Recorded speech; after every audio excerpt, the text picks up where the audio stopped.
Okay.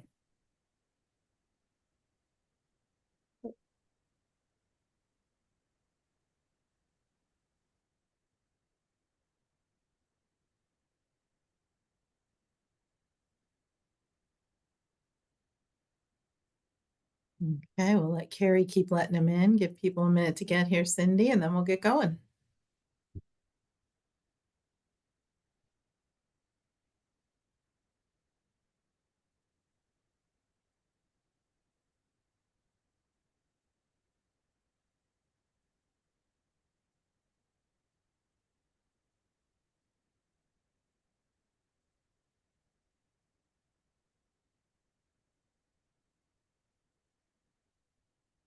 Carrie, why don't you let me know when you're ready, when you have the waiting room all set?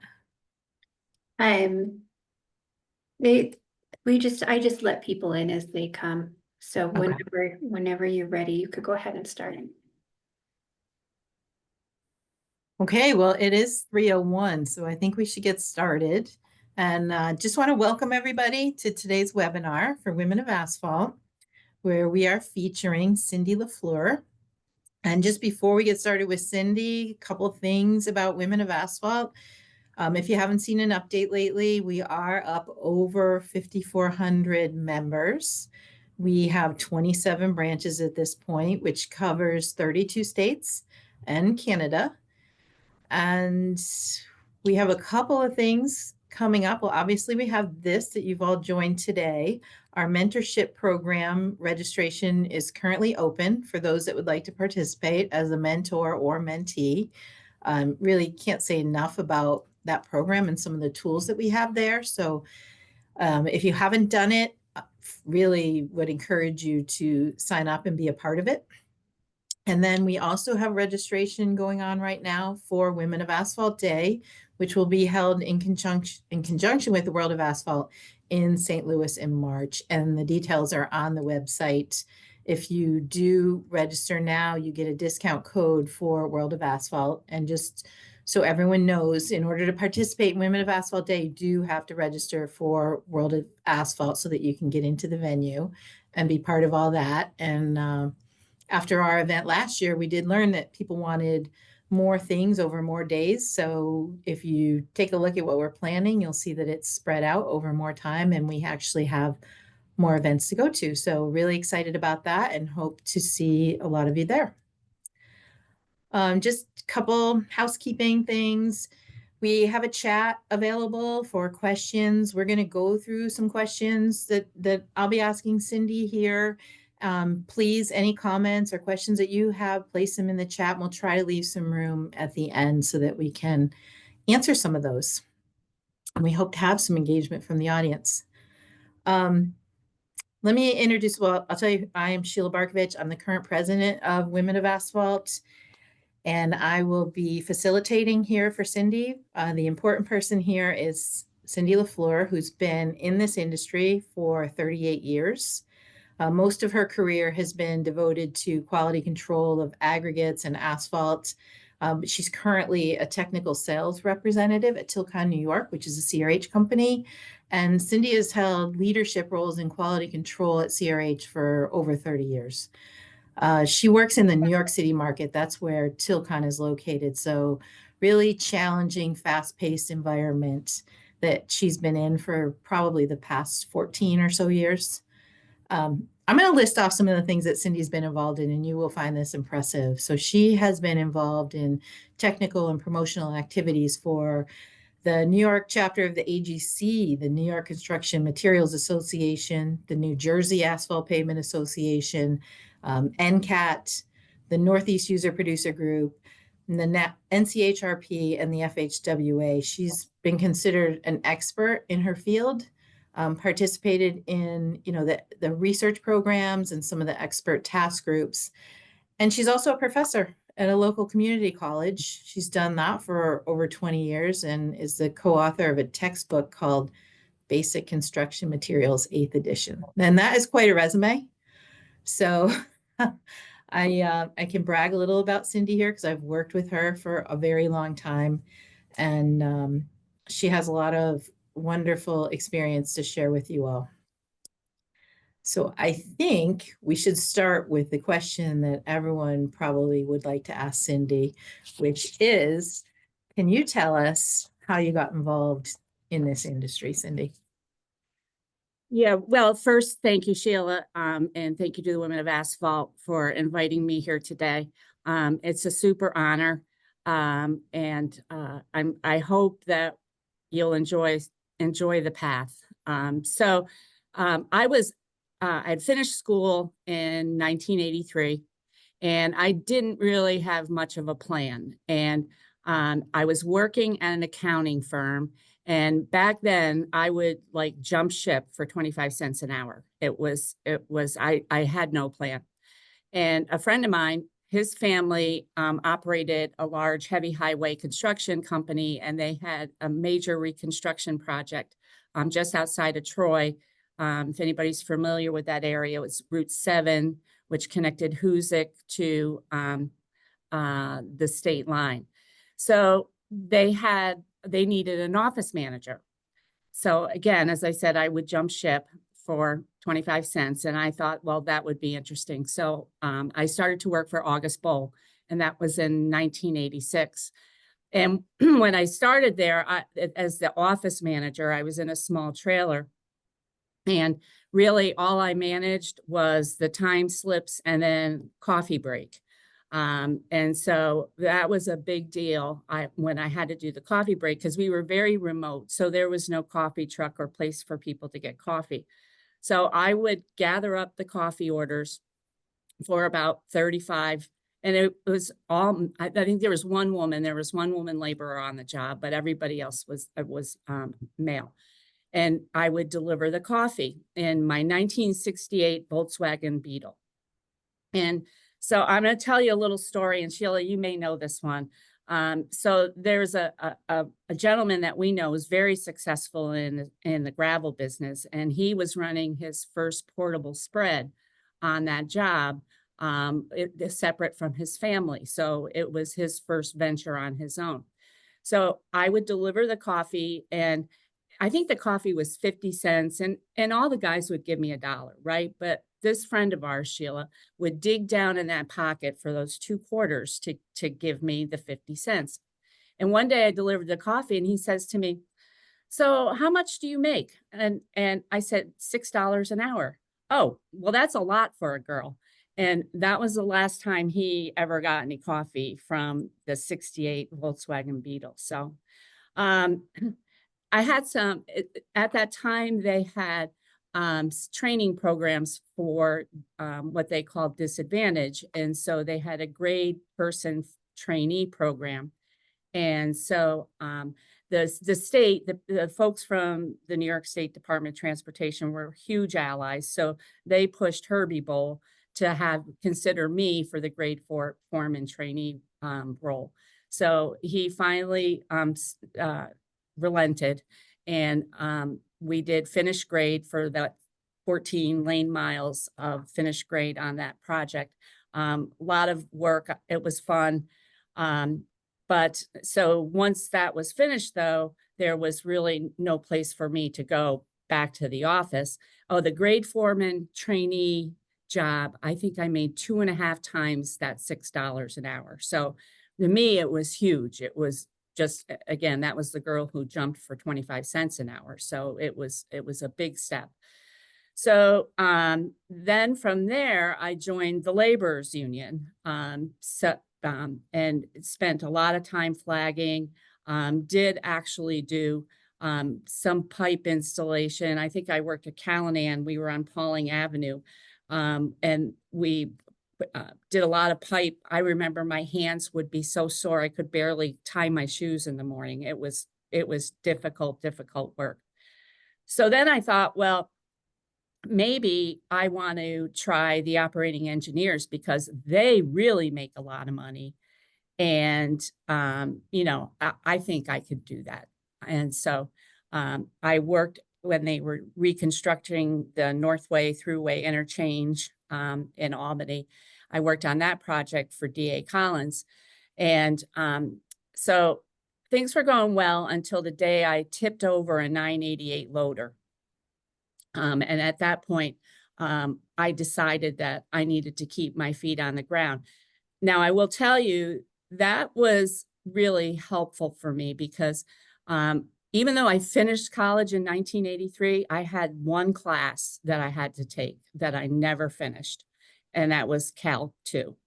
And tipping over that loader finally got me to take that class, finish that up, and the confidence just getting that done after it had lingered for so long was really helpful. But then I was back to the laborers. And so I would shift between sometime I'd worked for Callanan some years, and then I worked for Bull.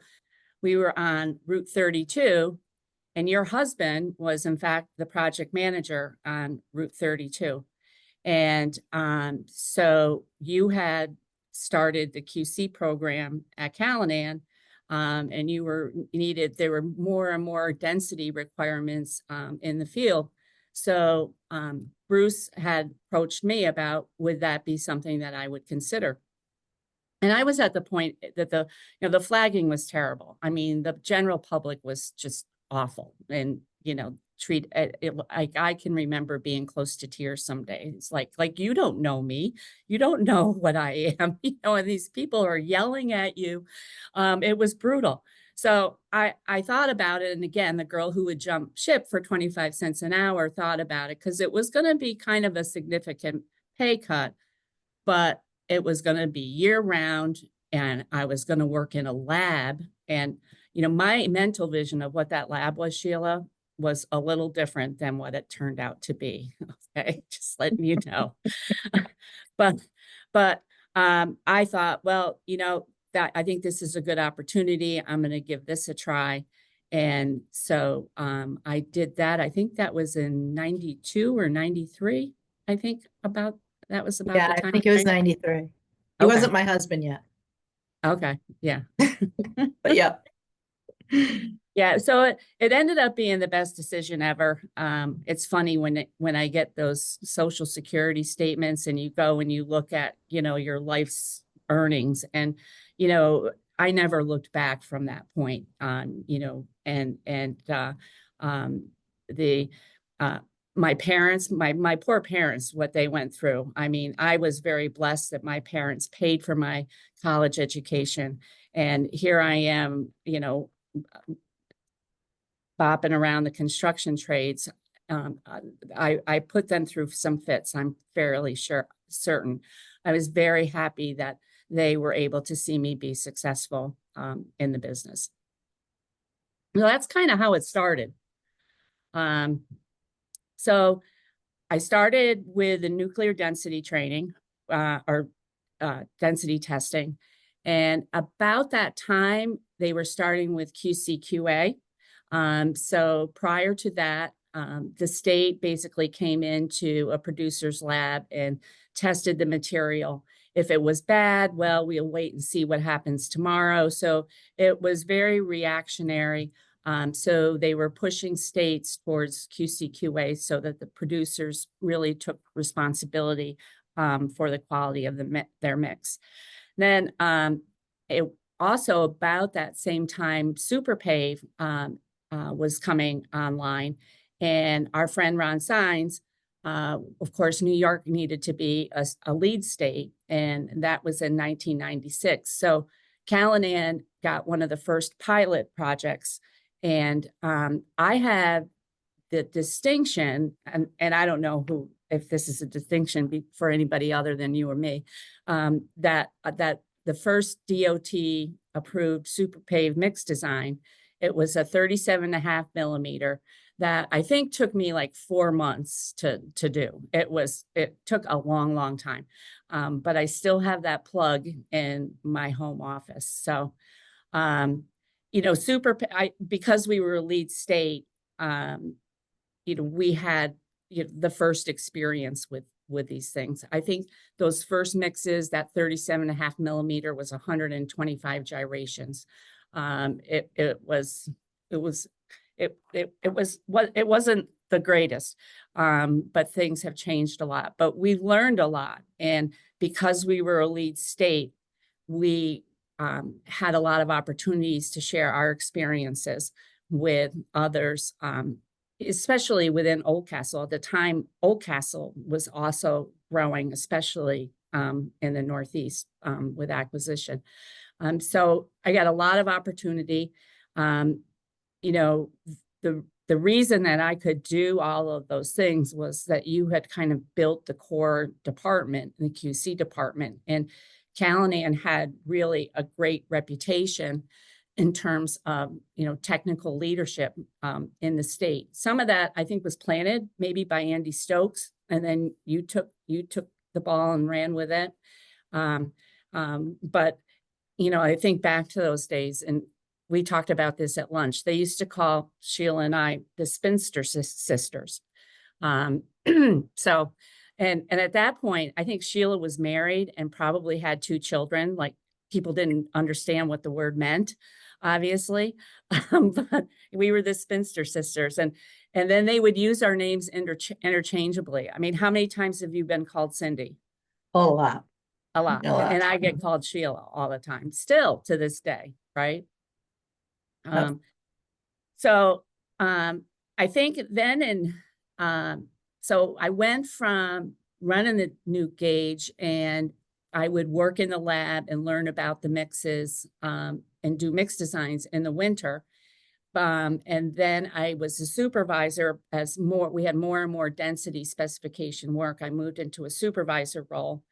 And then I think it was in 1998 when Kelly was born, that you moved into a sales role, and then I became the manager for the QC department at Callahan. But again, the core team that had been built over years allowed me to do all of those other things, the NCAT, the FHWA. And we had a really, really great, strong team at Callahan. Great. I know there's more, but I have to ask you one question. Let me take a breath. Take a breath. So, you know, and I think people who are on here will probably wonder, all right, the day that you tipped over the loader, Okay. that took a lot of courage to come back. And yes, it brought did. you back? Well, so what had happened too, and I look at this, and this is, I feel as though I tipped over that loader because I, being a woman and trying to always be perfect, right? And we have to be perfect, right? So I was loading topsoil into a truck that was feeding this guy who was putting the topsoil on the slopes. And I remember to this day, his last name, Skemmerhorn, and he was extremely particular. And hard to believe, but in that pile of the topsoil, there was still frost, okay? And so I thought to myself, oh my goodness, if Skemmerhorn has to encounter that frost, that's going to be a problem. So the loader was articulated, and I went to go dump it back into the pile.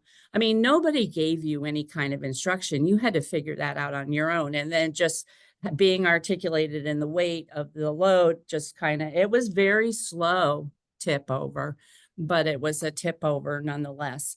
And then I jumped out the wrong side. Okay, I jumped out the low side. So if the thing went all the way, and I remember running across the entry to the thruway to let my foreman know I had tipped over the loader. So after that, it was pretty funny. So they decided I was going to feed this guy Skemmerhorn with another loader, actually bucket the material up and down those slopes all day long. And I think those men just got a lot of entertainment of watching my face, because now I had to like drive. It was a brand new loader. They got me a new loader. It was really state of the art, but driving up those slopes and dumping off that topsoil was very frightening. I was very happy. And again, it inspired me to finish my degree, and I'm glad you know, I have a lot of respect for people who do that every day. You know, it looks much easier than it is. Mm-hmm. I would agree. So okay. Then we'll talk I'm going to fast forward a little bit to 2010. And, you know, all this time I had been involved with my husband calls them my paving clubs, but had been involved kind of on the national scene. And in 2010, War Mix came roaring on the scene, and I really never saw anything in my life that um, that took off like War Mix did in terms of implementation. It was extremely rapid deployment. And so I wanted to be part of that. And so I went for a very short period of time. I went to work for, at the time they were Midwest-Vaco and Ingevity. Great company. And I worked there in a technical sales role, but I learned really quickly that I was just a vendor. And everything that I could do at Callanan to support a lot of the research and that sort of activity that was going on. I mean, if I wanted to do a trial or try something new, I would just call Chris Hensler and Jeff Franny, and this is what we're going to do. Can you guys do it? We'd make the mix. And that when I went to Midwest-Vaco, I didn't have that anymore. And plus, I really missed all my friends at Callanan and OMG. So I think we started talking about me coming back like within 3 months of me leaving. I think it was pretty quick. Yep. Yeah. So then when I came back, there was several different roles that I could come back, but I landed with working with Ron Sines in a national performance role. So really got to travel a lot and see a lot of again, OMG is just growing by leaps and bounds. And so supporting local companies, we have a ton of metrics. And so supporting local companies. And, you know, back in those days, it was people were less, the metrics were new for people. And it started to feel like, you know, I had some people that I'd worked with in the Northeast, and I started to feel like, you know, these people were my mentors in many respects. And now I had to come in and kind of question their metrics. And that was really difficult for me to do. I admire anybody who's, you know, on the CRH level. It takes a special person to work with the local companies, and especially back in that time frame. So Tilcon, New York, had outsourced all of its quality control back in those days. And so it was a lot of money, but what they didn't get with it was a lot of accountability, internal accountability. So they were very interested in taking the quality control in-house and starting a department. And so at that point, I worked between Callanan. I came back to Callanan and worked between Callanan and Tilcon for probably, I think it was probably 3 years. And I felt as though I really wasn't doing any company a service. I felt as though I was just going up and down the thruway, putting out fires. So then eventually went to Tilcon full time. And at that point, we were just Tilcon, New York. And then we merged with New Jersey. So became a much bigger organization. And so I was the director of quality control up until we've been working towards this retirement transition thing here for a while. So Kai came on board and pretty much fully took the reins of the QC department 2 years ago. And so I've been working in supporting the sales department with trying to move long products and just assist with technical things that come up. So that's kind of the path. You know, when we were talking before about all the organizations that I participated in, and a lot of that came to a screeching halt when I came to Tilcon. And it's really, there was so much actual QC work that needed to be done here that, and the magnitude of the market here, you know, just required the full attention. I couldn't travel like I used to with my paving clubs.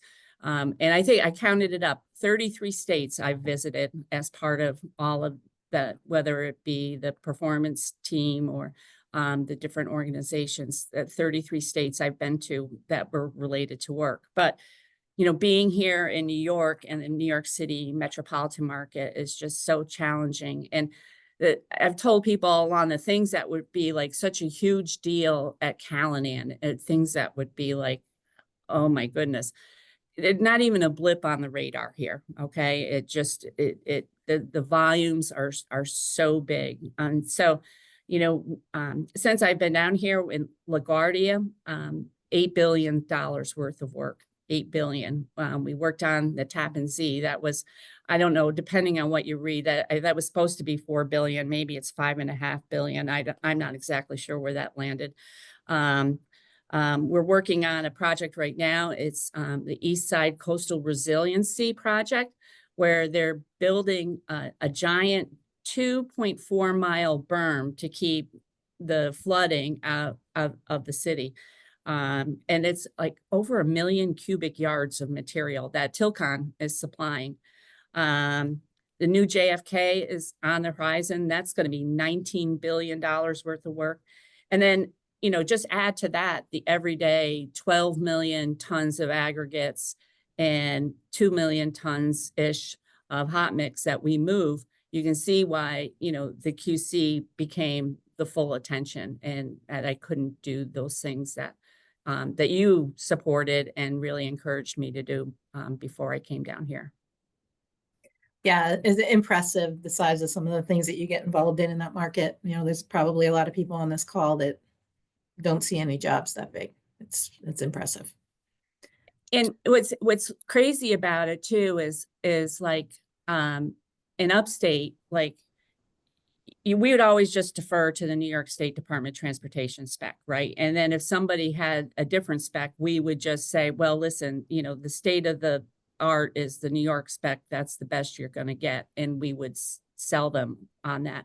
But down here, you've got so many different owners. You've got the MTA, you've got the New Jersey Department of Transportation. New York City has its own Department of Transportation, the Port Authority, Metro North. I mean, and every group has its own specifications and requirements. And so and then throw design build in, because design build has been pretty, you know, a lot of design build work going here. So you really need to be careful about what you're doing. And, you know, the salespeople get sick of me saying, can you please send me the spec, because somebody has to sit down and read it, because, you know, the risk can be tremendous. Yeah. You don't want to get it wrong when you're selling 1 million tons. No, no, you don't need any surprises. Yeah. Well, hey, let's talk a little bit about your experience as a professor. So tell us how you got involved with Hudson Valley and what that role was like. So that was a lot of fun. And that was one of those,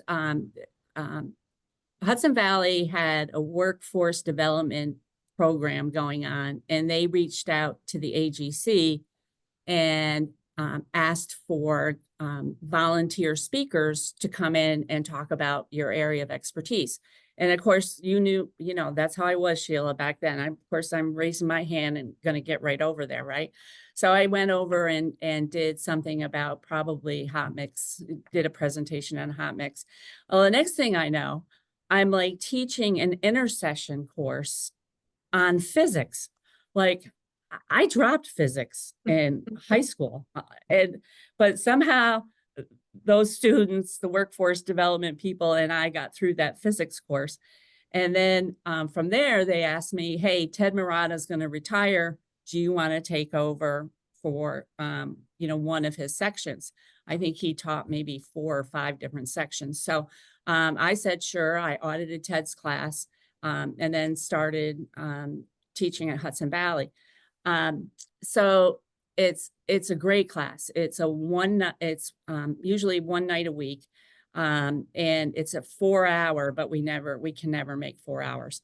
But it's 1 hour of lecture, and then we have lab, and we do some kind, you know, try to teach them about test methods, different test methods. As a result, we do an awful lot of ready mix concrete because that's pretty easy to make in the lab and to test. So, the students at night are great. It's usually a pretty diverse group, and they're pretty motivated.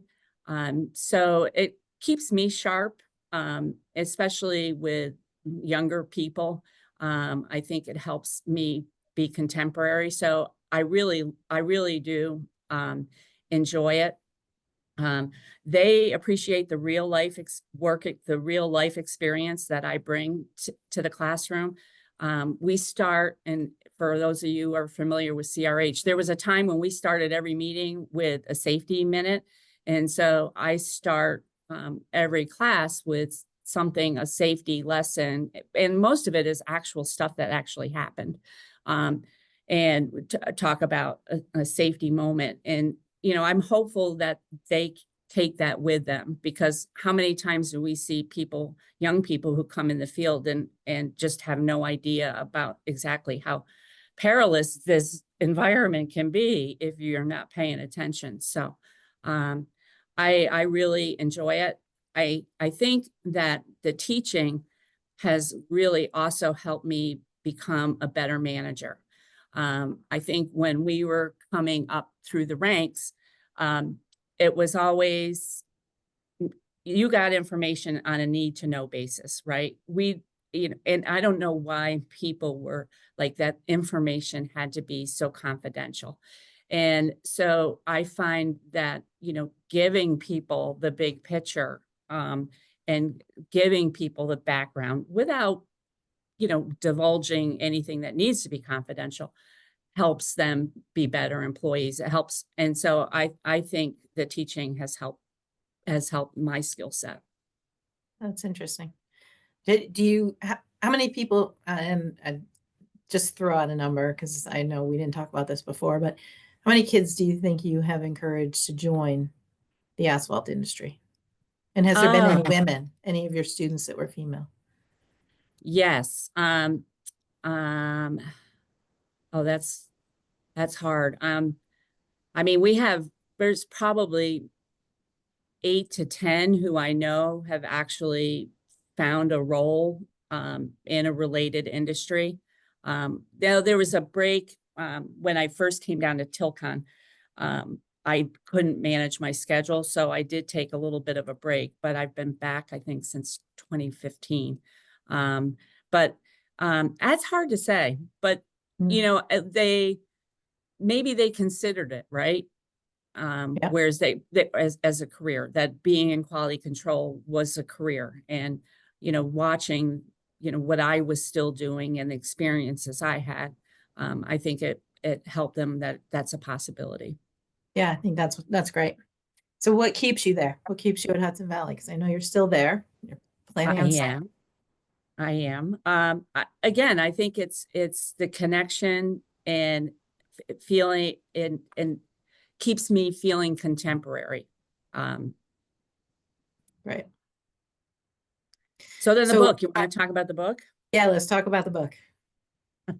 So it sounds so impressive that I'm the author of a textbook, right? But in reality, that textbook has really actually been at Hudson Valley for all 8 editions. So, and the publisher will only have an edition for a period of time, and then it needs to get republished.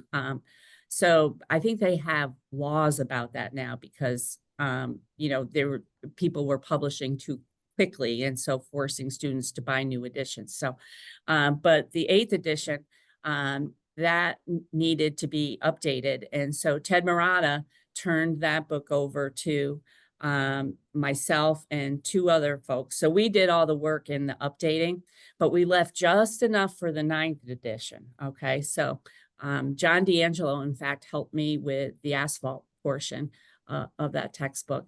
They haven't come back to us of the 9th edition yet. I'm waiting for that, but I get a royalty check every year. So it's pretty nice. That's pretty fun. Every March, you get a royalty Yeah, check. I would be surprised if there's anyone on the call that's written a college textbook. So. Yeah, I Awesome. was just responsible for the asphalt section, but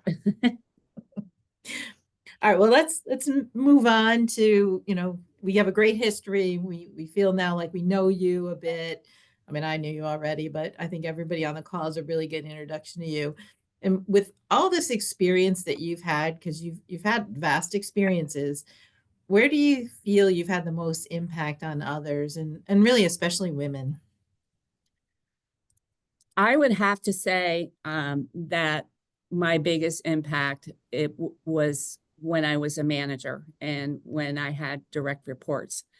And that's a huge responsibility. And I don't know, I think that women really view that role as a responsibility. When you think about your influence over somebody's life for 8 to 10 hours a day, maybe 6 days a week, it's just an unbelievable responsibility. And when I look at myself, and I don't know who's on the call, and maybe there's some of my older direct reports. I mean, it took me a long time to kind of develop those skills or to get good at that. I feel as though I really got good at that towards, in the last probably 5 or 6 years, but it took many years to develop that. Well, I can tell you there is something in the chat from one of your old direct reports. Uh-oh. It's very complimentary. Now, Okay. it says, Cindy, you're truly an inspiration. We learned so much from you. You're a true leader, even facing criticism for your intensity sometimes. In the end, it Oh, turned out you were right. So, who said that? Constantina. Okay. So, so don't Okay. worry. They're All on right. here and they're complimenting you. Okay. Okay. Um, uh, but I mean, the business has changed too. I would say, 15, 20 years ago, the attitude was, the emphasis and the importance that we needed to place on talent isn't anywhere near what it is today. And, back in the day, you would just, the attitude was, well, we'll just call it the hall and replace a body, right? And so there's been it's great to watch the emphasis on talent, not only the acquisition, but the retention and how important talent is, and making sure that our managers have the tools and training and support that they need to take care of that talent. And that's been great to watch. Nice. So for you, what do you believe, what skills have helped, what have been the essential skills you've had to find the success that you've accomplished here? I think I'm pretty curious. So, when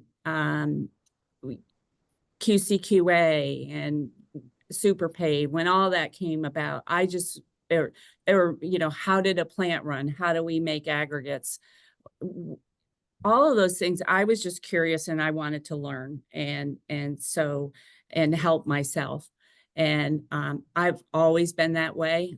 So that's helped me a lot. I think I've had to also be detail oriented. Again, we were talking about those specs and all those different requirements. And, sometimes people don't necessarily want to hear the answer, but again, the detail oriented to keep the risk down. Awareness of the macro environment. And I don't know that people think of that as a skill, but, being aware of the bigger world around you and what's going on. I'm a little bit of a news junkie, so that happens very naturally for me. But I think understanding the macro environment has also helped me with my career and to stay contemporary, right? And to be able to keep up and to change and to adapt. Resiliency. I think, early on, there was some things that the smallest slight, and I couldn't fall asleep, or I would toss and turn over the silliest nonsense, right?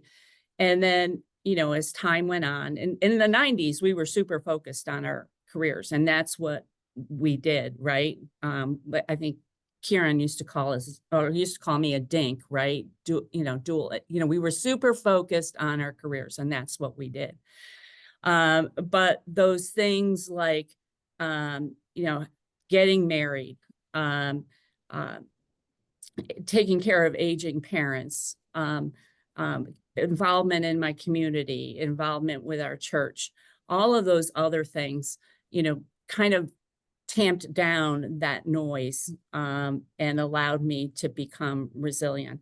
So I kind of like, it was like work-life balance before it had a definition, right? Before we called it that. But that stuff really helped me with some of the things that would drive me crazy. And then courage, right? Courage to get back in the loader, courage to challenge myself. So, yeah. Yeah, willingness to try new things, putting your hand up. You told us a few things there. Being able to change, that's one thing you need to be able to do to work here is adapt to the changes that happen all around us constantly. I got it. Yeah, take a drink. Thank you. I'm going to ask you next about just, share with us a significant project or achievement that you're really proud of, something big. I think everybody here still calls it the Tappan Zee. The official name is the Governor Mario M. Cuomo Bridge, was the project that I'm the most proud of. That Maybe began. Cindy, for those not in New York, Okay. talk about what that bridge is. Okay, it connects. It's built at the widest portion of the Hudson River, because if you're not from New York, there's a lot of politics here in New York. Okay, so the Thruway Authority owns that bridge, and if the bridge were built a little bit narrower down south, then I think the Bridge Authority, or no, the Port Authority would own the bridge, and if it was built a little bit to the north in a narrower place, then the Bridge Authority would own it. So it's at the widest portion of the Hudson River. I think it ended up being a $5 billion project. It was a design build, and was, I think to date, it's the largest design build project in the country. And Tilcon supplied every pound of coarse aggregate and hot mix on that bridge. So I came down here, I think it was 2012, and that the work with, there was a joint venture, the work with the TZZ, as we call them, started as soon as I got down here. And remember how many years, Sheila, I probably put in my success factors that we're going to have our own quality control plan? Yep. Rather than the one that the DOT, that project, we got our own quality control plan as a result of it. But we did not have really any penalties on all the aggregate. They had three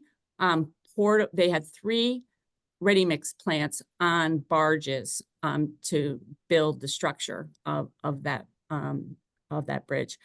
So they had, and the Thruway is really pro concrete, and so they were not going to pave that bridge. But what ended up happening, they had some polymer concrete that, because the bridge is so long, this concrete couldn't withstand. And so at the 11th hour, the riding surface was failing with this polymer concrete. So they had to come up with a hot mix solution.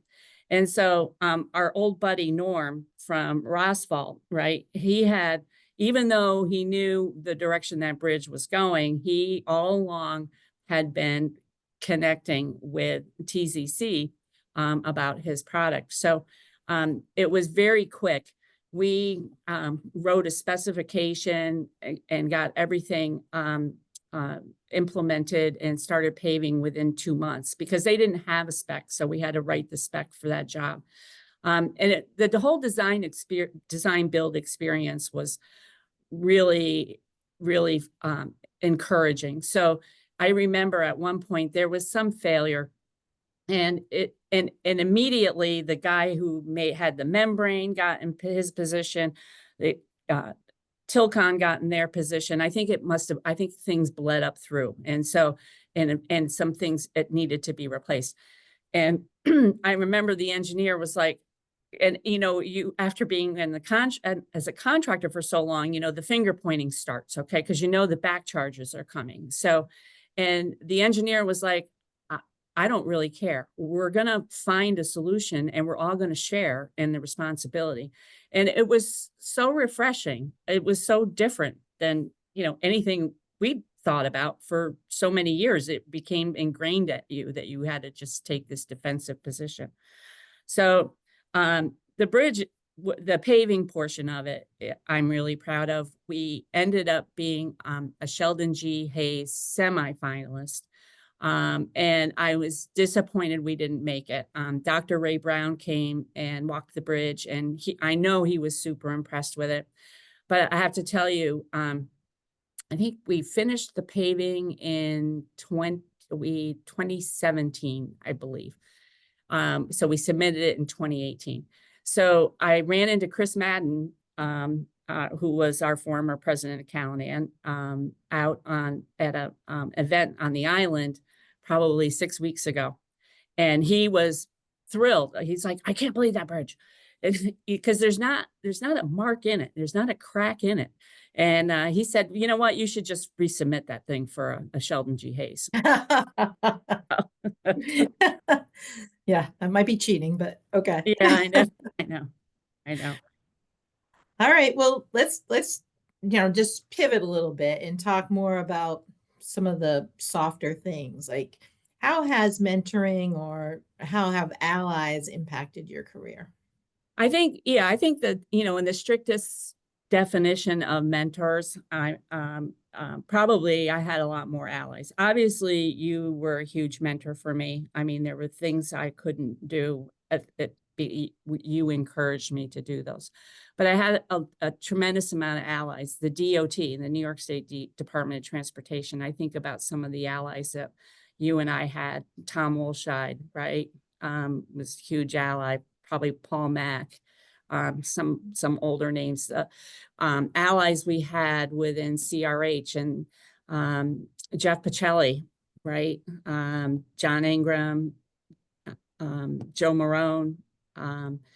And then when I think about on the national level, and a lot of people aren't going to know who these names are, but I think Frank Fee and Dale Decker were huge allies for me to really push me towards some of the things that were on the national stage.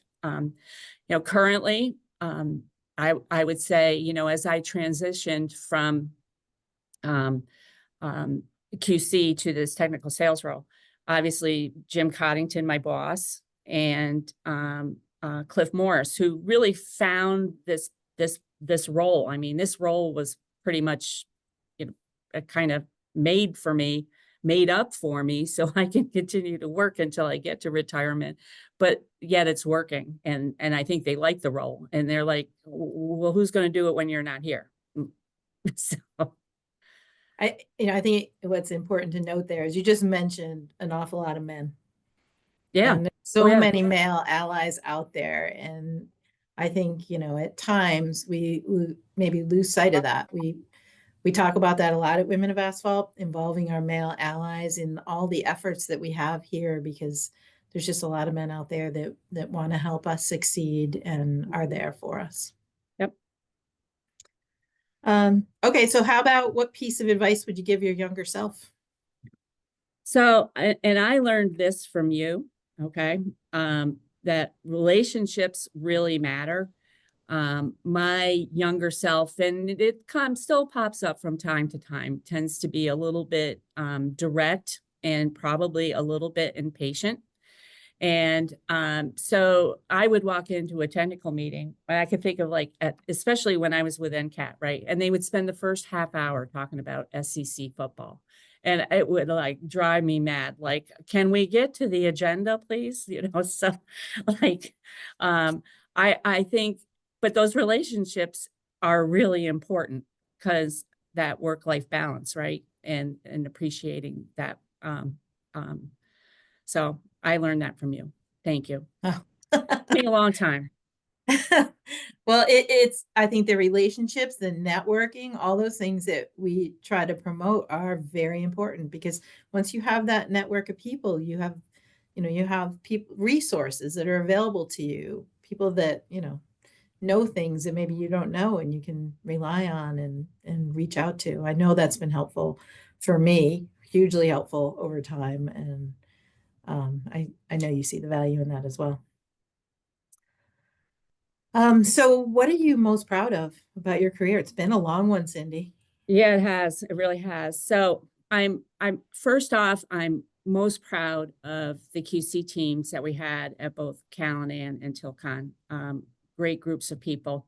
And I was really proud to lead both of those teams. I've been a member of leadership teams at Callanan and Tilcon, New York, Tilcon, the merge. And I feel as though I've on those leadership teams and always feel that I have been treated with genuine respect. And that's a huge, huge, huge thing. I think the leadership skills that I've been able to cultivate as a part of being a manager and then being part of broader leadership teams, has helped me outside of work. I was the president of our lake association for a while, which I would recommend to anybody run before you get involved in an HOA or a lake association or any of it. I was the moderator of our church and been on the board of our country club. And actually last night was reelected as I'm the first president of our country club and was reelected last night. Congratulations. On a board that's the rest of them are men. So I'm the only, but again, those leadership skills that I learned here. And I think what people are going to notice is you don't say no, Cindy.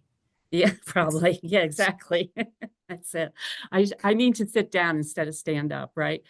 So, and then the longevity piece of it is pretty, it doesn't happen today, right? And so it'll be 34 and a half years. And you've got a few years on me. And okay, but I'm younger, just for the record.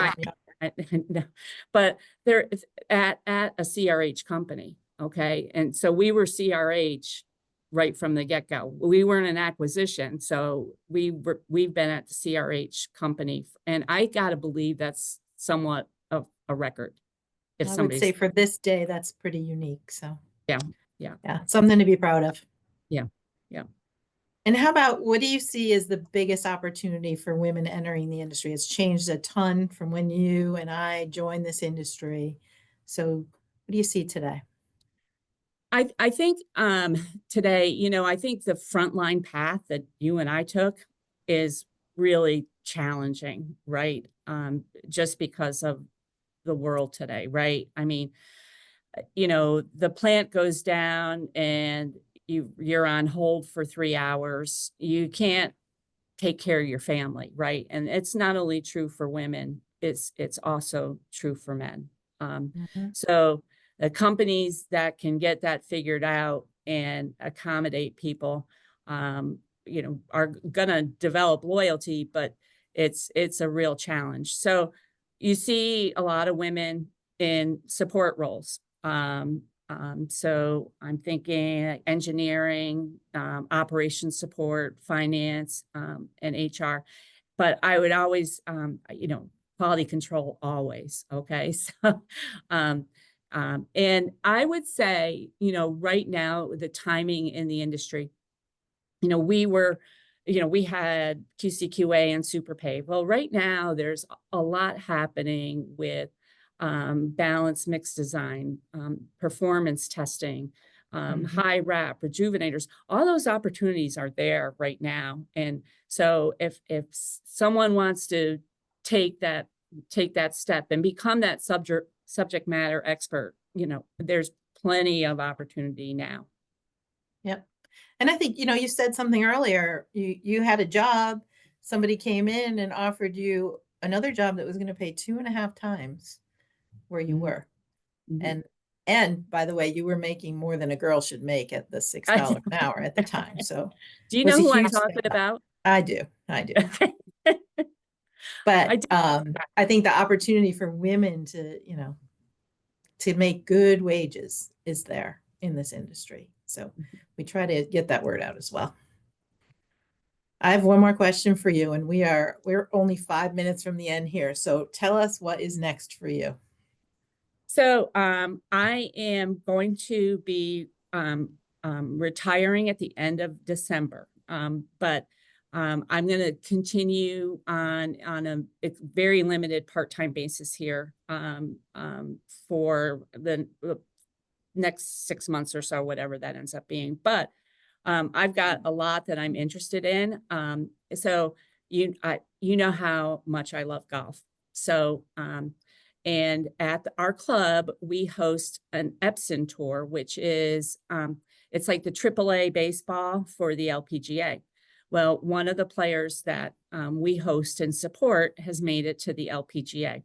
So I'm going to be working on helping find sponsorships, not only for our Epson tour, but also for Daniela, who has been compared as the female equivalent to John Daly. So I think I'm going to be having some challenges finding her corporate sponsors, but I'm going to be working on it. And then hope to travel to some golf tournaments next year to support her. And then, of course, I'm going to spend some time with my husband. And your grandkids, right? And the grandkids. Yep. Who live Okay. next door, which is pretty fun. Excellent. Well, I hope everybody on the call enjoyed getting to know Cindy and really getting a quick glimpse as it is. The hour went by very quickly into her career and the experiences that she's had. We don't have questions that I can see in the chat, Cindy. I see compliments, not questions from people. So if there is anybody that has a question, we do have a couple minutes left, but it's 3:57, so there's just a couple minutes. Oh, I have one last thing I got to say. Adrienne Castorella, I made it. And Adrienne sent you a little note here in the chat. She Okay, said you had an effect on those who are not your direct reports too. Okay. So, yep, Adrienne's here listening to you. And you made it. You can celebrate that. Oh, so there is a couple questions now. Maybe I wasn't seeing them before. Do you have any internship opportunities for this summer? Yes, and they should reach out to Tilcon HR. If somebody wants to send me an email, LaFleur at tilconny.com, and I'll make sure I get you connected to the right place. Okay, and then you got a couple other compliments. What an amazing journey, and thank you so much for sharing your story, and good luck in your next chapter. That was great, Cindy. Thank you so much for getting into all that with us. I'll come back when it's your turn. Yeah, no, I think I've had to tell my story too many times already. People are Okay. tired. All right. Hey, thanks for doing this, Cindy. Enjoy your Thanksgiving. Thanks for everyone for getting on. Don't forget about the mentorship program, Women of Asphalt Day. And if you're not members of Women of Asphalt, please go to the website and sign up. Thank you all. Thanks. Bye-bye. Bye-bye.